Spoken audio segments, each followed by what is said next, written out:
Une femme ne traverse pas sur son mari. Quand on parle, vous ne comprenez pas, mais la répétition étant la mère des études, je prends plaisir souvent de revenir sur certaines notions que je constate qui ont en train de détruire beaucoup de couples. Madame, ma chérie, lorsque tu traverses sur monsieur pendant qu'il est couché, tu viens ainsi de diminuer ton mari. Si tu le fais à répétition, c'est ainsi que non seulement tu le diminues, mais aussi tu te détruis. Voilà donc votre couple qui tombe dans l'assombrissement. Bienvenue les problèmes, les mésententes et les échecs. Je vous ai dit que nous n'avons que des traditions et des interdits. Et si chaque Africain, chaque être commence à se munir de ces enseignements-là, chacun trouvera son épanouissement. Et les maisons de voyants, de guérisseurs, de traitants et compagnie seront de moins en moins peuplées.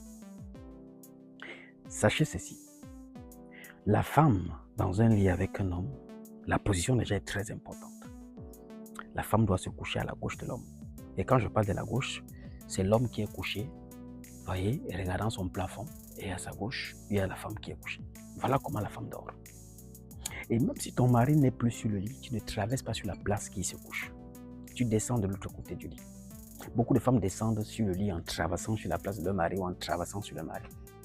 Oui, vous allez me dire, si la disposition du lit fait que c'est le seul côté où on peut descendre, mais descends en bas du lit. En descendant, descends par le bas du lit, ne traverse par là où ton mari dort.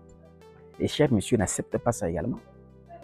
Vous devez comprendre une chose. Je vous ai dit même que dans les positions que vous appelez sexuelles, si une femme arrive, qu'elle monte beaucoup sur l'homme, c'est-à-dire, ça peut arriver que votre femme soit au-dessus, de temps en temps, oui, mais pas fréquemment. Si ça devient tellement fréquent, c'est une domination, c'est une perte de pouvoir que l'homme obtient devant sa femme. Et c'est aussi une destruction que la femme obtient.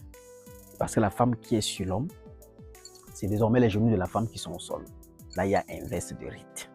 Or, dans le rite des rapports, c'est quand l'homme est à genoux qu'il retrouve le sein de la femme. Ça concorde parce que la femme couchée est une divinité, parce que sa puissance est extraordinaire.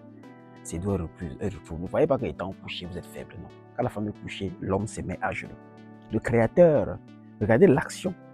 Avant d'entrer au sein de la femme, tu es à genoux, tes deux genoux sont au sol. Ça montre que tu es en train ainsi de louer la puissance de la femme.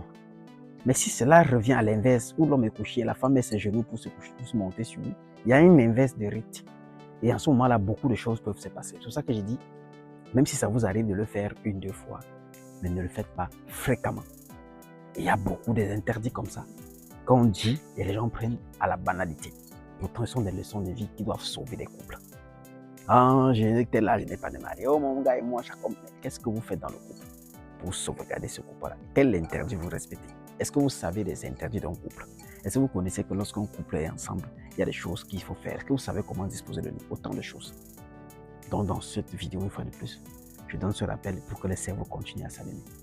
Je viens dire, allume ton cerveau. Okay, merci beaucoup.